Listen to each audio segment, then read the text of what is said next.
What separates a bystander from a witness? What turns a woman who has kept her head down her entire life into someone who steps forward? And what happens when the person she saves turns out to be the most dangerous man in the city? And he remembers her face. For Sylvia Marchetti, 26 years old, a part-time pharmacy technician and full-time caregiver for her younger brother, the rules were simple. You work your shifts, you get home before midnight, and you do not, under any circumstances, get involved in things that aren't your business. It was a rule she'd inherited from her mother, who had learned it the hard way in a different city, a different decade. Stay small, stay invisible, stay alive. One February night in downtown Vancouver, that rule shattered in a parking garage on Granville Street, and everything that came after was Sylvie's own fault, and also the bravest thing she ever did. The Tidal Grind was a narrow little pharmacy on the edge of Yaletown, the kind of place that got overlooked between the wine bars and the boutique fitness studios. Sylvie had worked there for 3 years, long enough that she knew which regulars were over-medicated and which were under-prescribed, long enough that the fluorescent lights had given her a permanent low-grade headache she no longer noticed. Her shift ended at 11. She took the same route home every night, down the alley behind the pharmacy, through the covered parkade on Granville, out onto Nelson Street and 6 blocks north to the apartment she shared with her brother Theo. Theo was 17. He had a rare autoimmune condition that required medication Sylvie couldn't always afford. A cough that never quite went away through winter, and a laugh that could fill a room like sunlight through a cracked door. He was the reason she worked doubles. He was the reason she said yes when she wanted to say no. He was the only person in the world who knew that behind her quiet, careful surface, she was absolutely furious all the time. At the cost of things, at the smallness of her life, at the feeling that she was running as fast as she could just to stay in the same place. That night, the parkade was quieter than usual. A Wednesday, the fluorescents on level 2 had been flickering for weeks, casting everything in an uncertain, stuttering light. Sylvie walked fast, keys in her fist the way her mother had taught her, phone in her pocket, eyes forward. She was thinking about whether Theo had remembered to take his evening dose. She was not thinking about the sound from the far corner near the stairwell. Not at first, because the city made sounds, and most of them meant nothing. Then she heard it again, a dull, wet impact, a sound that didn't belong to tires or engines or concrete, a sound that was unmistakably a body taking damage. She stopped. Every instinct told her to keep walking. There were cameras in this parkade. There were other people who could call it in. There were entire systems in place, police, emergency services, responsible adults, for exactly this kind of situation. She was 26 years old, 5'4", carrying a canvas tote bag with her thermos in it. She was nobody. She was supposed to be nobody. She pressed herself behind a concrete pillar and looked. 4 men, 3 standing, 1 down. The man on the ground was still in his suit jacket, which was now torn at the shoulder and dark, with something that wasn't shadow. He'd gone down on his side but was trying to push himself up. A big man, broad-shouldered. The kind of stillness about him that even half-conscious looked like control. One of the men standing over him had a metal bar. Another had something wrapped around his knuckles. "You think Caruso doesn't have eyes in his own city?" the tallest one said. His accent was Eastern European, flat and cold. "You think you move merchandise through the port and nobody notices?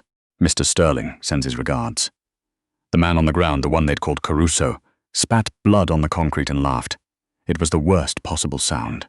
A man who was genuinely afraid would not have laughed. He said something under his breath that Sylvie couldn't hear, and the man with the bar hit him across the shoulder blades. An SUV pulled into the parkade from the street level, headlights sweeping briefly across the scene. The driver slowed, saw, and accelerated past without stopping. Sylvie watched the taillights disappear up the ramp and felt something she hadn't expected, not fear, anger. She almost stepped out from behind the pillar. She caught herself. "Think," she told herself. "Think, don't react." She had her phone in her hand. She dialed, muffled the speaker against her coat, gave the address in a whisper. "Granville Parkade, level 2, northeast corner, armed men, man down, please hurry," and hung up before the dispatcher could ask her name. Then she waited, every breath shallow, her back against the cold concrete, while the 3 men continued what they were doing. They finished in under 4 minutes. Professional. She heard the leader say something in a language she didn't know, and then the sound of footsteps, and then an engine starting somewhere below, and then silence. She waited 1 more minute. Then she came around the pillar. He was still conscious, barely. He'd managed to roll onto his back, which was the wrong position for someone bleeding from the head, and his breathing had a wet sound to it that scared her more than anything else she'd seen that night. She dropped to her knees beside him. "Hey," she said. Her voice came out steadier than she felt. "Don't move." Can you hear me? His eyes found her, dark eyes, unfocused but present, taking her in with the particular intensity of a man who was trained to assess threats even when he was half conscious. She reached into her tote bag, found the small pharmacy first aid kit she kept there more out of professional habit than any expectation of using it, and pulled out gauze. I'm going to press this to your temple, she told him, because she'd learned from enough patients that you told people what you were about to do before you did it. It'll hurt. You need to let it, she pressed. He made no sound. His hand, large, heavy, loose, came up and gripped her wrist, not hard, just present, like he needed to know she was real. She stayed until she heard the distant first wail of sirens. Then the instinct she'd been overriding came back all at once. The cold clarity of a person who knows she cannot be found here, who has a brother at home whose medication she is the only one who remembers to order, who cannot be dragged into whatever this is. She pulled back, stood up, stepped away into the shadows by the stairwell. His hand was empty now. She was already moving. She went up one level, crossed to the opposite exit, and came out on Seymour Street in the cold February air, walking fast, not running, because running was how you got remembered. She didn't sleep that night. She lay on her side in the dark and listened to Theo's breathing through the wall, and tried to convince herself that she had done enough. She had called for help. She had stopped the bleeding. She had done more than anyone else in that parkade. She had also looked directly into the man's eyes for approximately 90 seconds, and he had looked directly back. His name was Gianluca Caruso. She didn't know that yet when she got home. She knew it by 6 the next morning, because she made the mistake of searching Assault Granville Street, Vancouver, February, and found nothing. But she found his name in a different search, the way you find a stone by noticing the shape of the ground around it. Caruso Logistics, Caruso Group Holdings, Caruso Maritime, and under those, in the quieter, less indexed corners of the internet, rumors, whispers, the kind of reporting that got edited down to almost nothing before publication because editors got nervous phone calls from lawyers. Gianluca Caruso was 51 years old and the head of one of the most powerful private logistics empires on the West Coast. He was also, allegedly, the reason that certain things moved through the port of Vancouver without being inspected too carefully. He was the kind of man who appeared at charity galas and was photographed with mayors. He was also the kind of man who got beaten in a parking garage by men working for someone named Sterling, and survived it, and had no intention of letting the police know it had happened.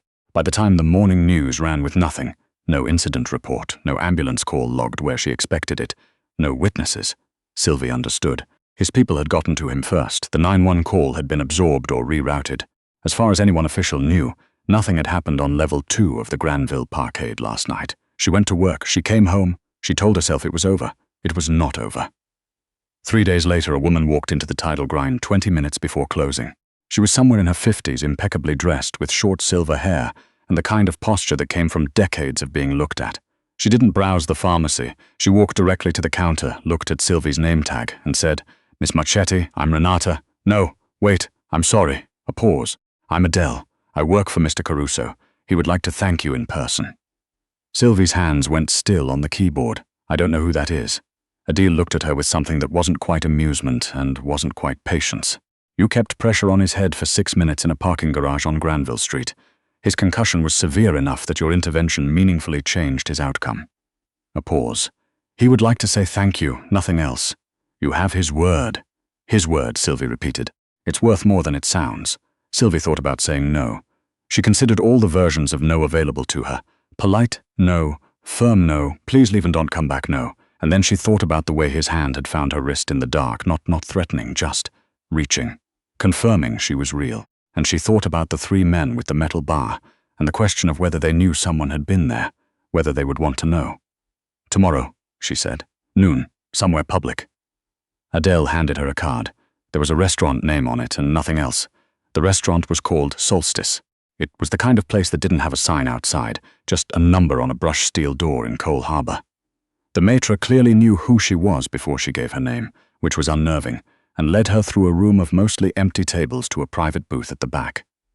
Gianluca Caruso was already there. He looked different than he had in the parkade, or rather, he looked like the version of himself that the world was supposed to see. A charcoal suit, no visible bruising, which meant either he healed fast or he had very good people covering for him. His left hand rested on the table with a stillness that she now understood was characteristic rather than calculated. He watched her cross the room the way she imagined he watched everything.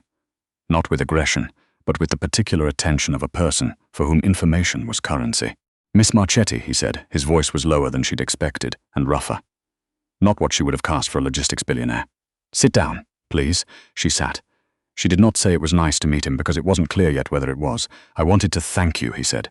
"You did," she said. "Through Adele. I got the message." A pause. The ghost of something crossed his face. Not quite a smile. "You're not afraid of me." "I was afraid of you 3 days ago," she said.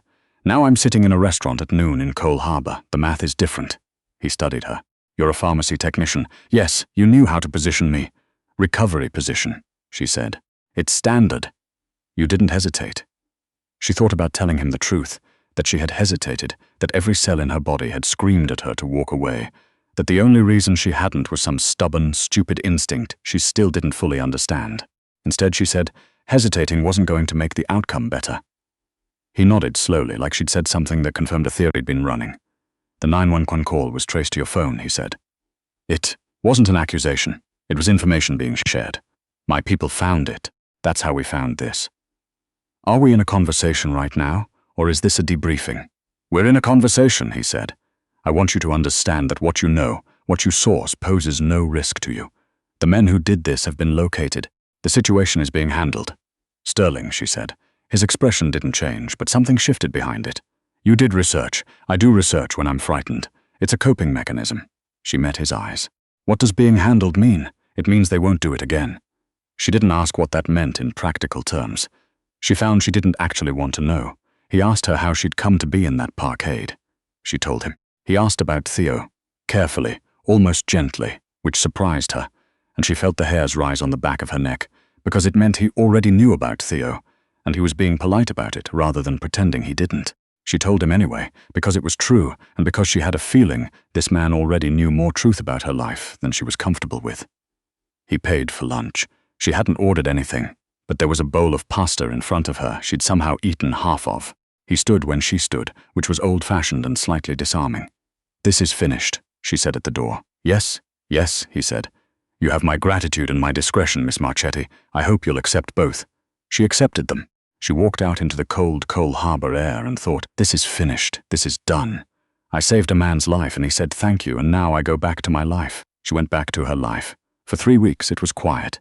Then the package arrived at the pharmacy. A white envelope, hand-delivered, no return address marked for her attention. Inside, a check. The amount was so large that she had to read it 3 times before the number resolved into something she could pass as real. It would have paid Theo's medical costs for the next 7 years. It would have covered her pharmacy certification program, the one she kept putting off because she couldn't afford to reduce her hours. It was the answer to every practical problem that kept her awake at 3 in the morning. In the memo line, "With gratitude, GC." She stood behind the pharmacy counter and felt the fury come up so fast it made her hands shake. Not at him, exactly. At the transaction, at the reduction of what had happened to a balance that could be zeroed out with a number. She had not held a man's head in her hands in a cold parkade in February so that she could be compensated. She wasn't sure what she had done it for. She still hadn't worked that out, but it wasn't for this. She told her manager she needed 15 minutes. She put on her coat. She walked to Cole Harbor, to the address she'd looked up for Caruso Group Holdings, a glass tower with a lobby so clean it felt like a rebuke, and she talked her way past the front desk by the simple mechanism of refusing to leave until someone went upstairs and told Mr. Crusoe his name was on a check she was returning. She waited 22 minutes. Then Adele appeared from the elevator, looked at Sylvie with an expression of what might have been professional respect, and said, "He'll see you." The office was on the 32nd floor, and it had the kind of view of the harbor that felt like a statement about what the world looked like when you owned enough of it. Caruso was at his desk. He looked, if anything, more composed than he had at Solstice. This was his territory, and she could feel it. She put the check on his desk. She didn't throw it, because she wasn't a cliché. She just set it down with the memo line facing up. "I don't want this," she said. He looked at her. "Miss Marchetti." "Sylvie," she said. "If you know enough about me to write that number, you can use my name. I don't want the money. I didn't do what I did because it was a transaction. I did it because you were a person and you were dying, and I'm not built to walk past that. That's my problem, not yours, and you don't owe me anything for it." A long pause. He sat back in his chair outside. A float plane crossed the harbor. "Most people," he said, "when I offer them what's on that check, they say yes." "I'm not most people." "No," he said. "You're not." He didn't touch the check. What do you want then? Nothing, she said. I want this to be finished. I want to go back to my shifts and my brother and my life, he said quietly. She turned to leave. She was almost at the door when he said her name. Just her name, Sylvie. The way he said it made her stop. The men who attacked me, he said. They knew my schedule, my route, my security rotation. Someone gave them that information. Someone inside this building. He said it without drama, the way a person states a fact they've been sitting with long enough that the horror has become familiar. I've been trying to identify them for 3 weeks. Leo, my head of security, has investigated everyone with access to my calendar. She turned around slowly. Why are you telling me this? Because, he said, you looked directly at 3 men in a parking garage when every instinct told you to look away. And I have a feeling, call it irrational, that fresh eyes see differently than eyes that have been staring at the same wall for 3 weeks. Sylvie stood in the doorway of his 32nd floor office and thought about Theo, and about her shifts, and about going back to her life. Show me, she said. Against every shred of better judgment she had, he showed her. What followed was the strangest afternoon of her life. Leo Ferris, a compact, careful man with the demeanor of a civil servant and the eyes of someone who had seen a great deal more than he discussed, spread files across the boardroom table and walked her through the calendar breach methodically. 4 people had access to Caruso's full security rotation that week. All 4 had been vetted. All 4 had been interviewed. None had alibied out completely, but none had produced a clear motive. Sylvie asked to see the originals rather than the summaries. Leo glanced at Caruso, who nodded once. She wasn't a detective. She wasn't trained in this. What she was someone who had spent 3 years managing prescription records for 140 regular patients. Tracking patterns, noticing when something didn't fit, flagging discrepancies before they became errors. The discipline was different. The instinct was the same. She found it in the expense reports. It was small. A car service charge billed through one of the administrative accounts on an afternoon 3 days before the attack. The billing code was internal, routine, invisible in the volume of a company this size. But the route the car had taken, mapped against the service address, terminated at an address in Burnaby that had no business relationship with Caruso Group. Leo had the address cross-referenced inside 4 minutes. The registered occupant had a secondary name on the lease. That name appeared in a different document, one of Sterling's known associates, filed in connection with a Port Authority complaint from 2 years earlier. The administrative account belonged to a man named Philip Garrett, 43 years old, 7 years with the company, consistently positive performance reviews. He was currently in the building.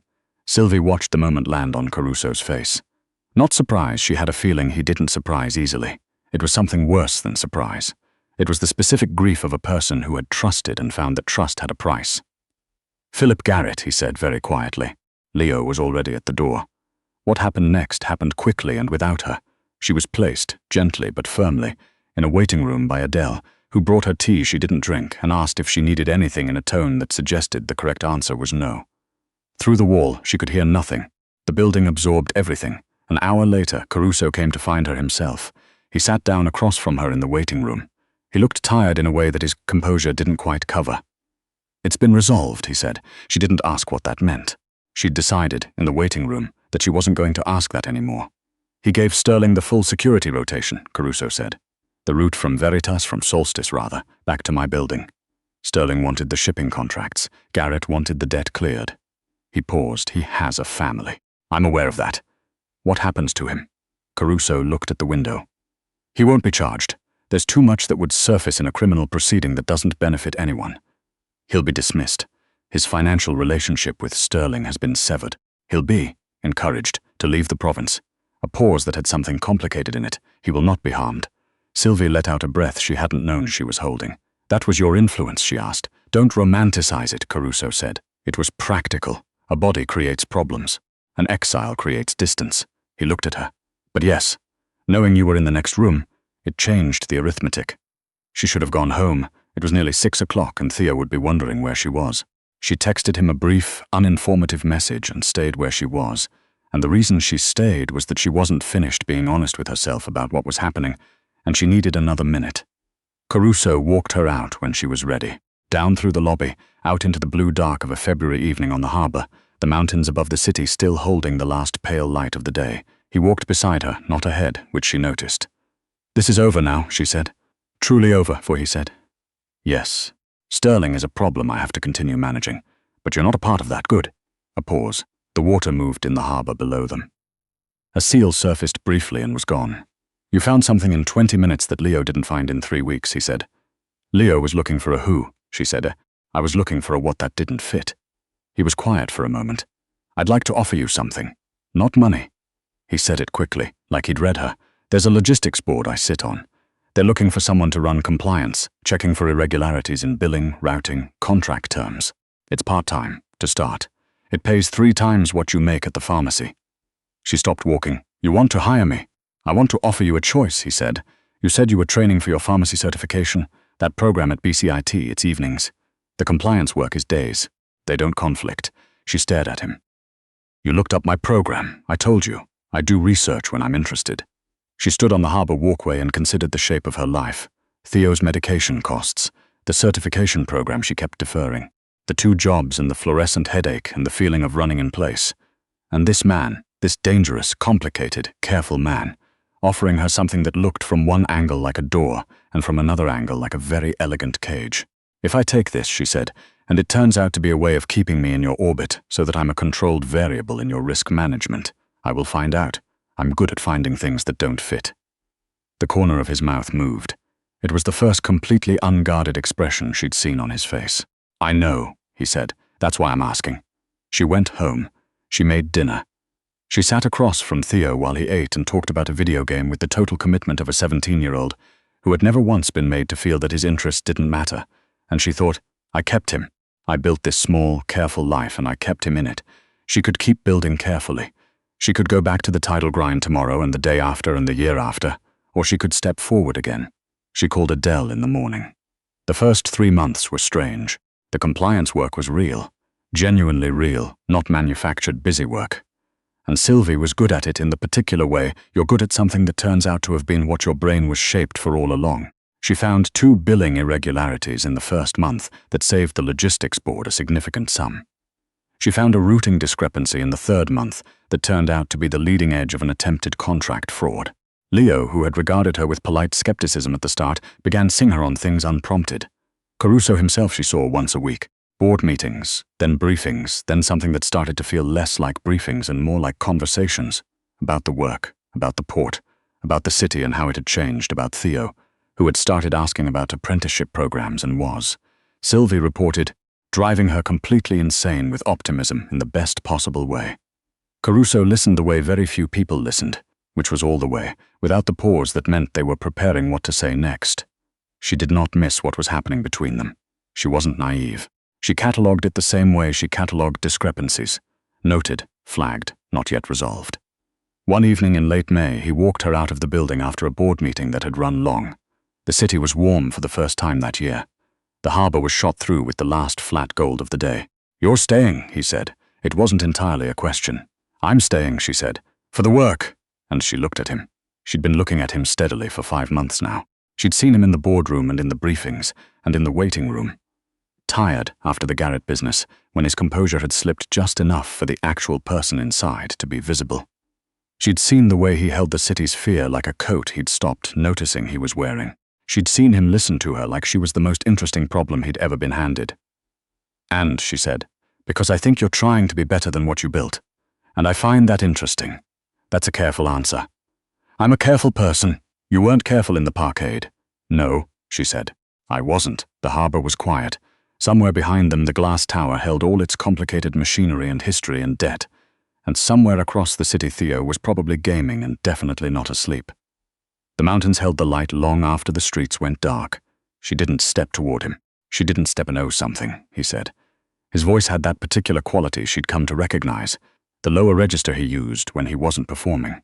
Before February, I made decisions based on 2 categories, asset or liability.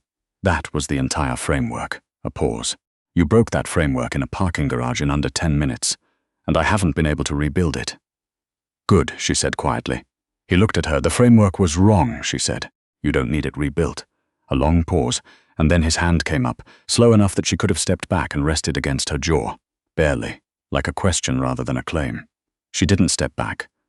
What followed wasn't a clean ending or a dramatic one. It was a beginning, which are always messier than the stories we tell about them. There were months of learning each other's actual weight, the cost of his world, the limits of her willingness to accept it, the negotiations that weren't about money. There were evenings when she went home to Theo and shut the door on all of it, because she was still Sylvia Marchetti from a 2-bedroom apartment on Nelson Street, and she needed that to stay true. There were mornings when it was hard, and Caruso never pretended otherwise, which she found she trusted more than reassurance would have given her.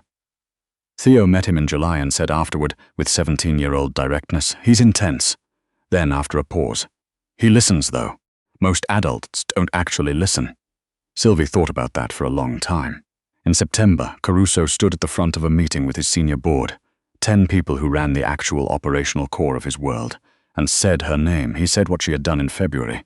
He said what she had found in May. He said that she had his full confidence and that her recommendations were to be treated as his own. Sylvie sat at that table in a blazer she'd bought for the occasion and listened to the room shift around her.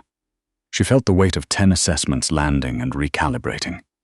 She did not look away from any of them. She had walked into a cold parkade in February because she was built wrong for walking past, because something in her could not complete that action without fracturing. She had not done it for a reward. She had not done it to change her life. She had done it because he was a person, and people in danger mattered, and that was the whole of it.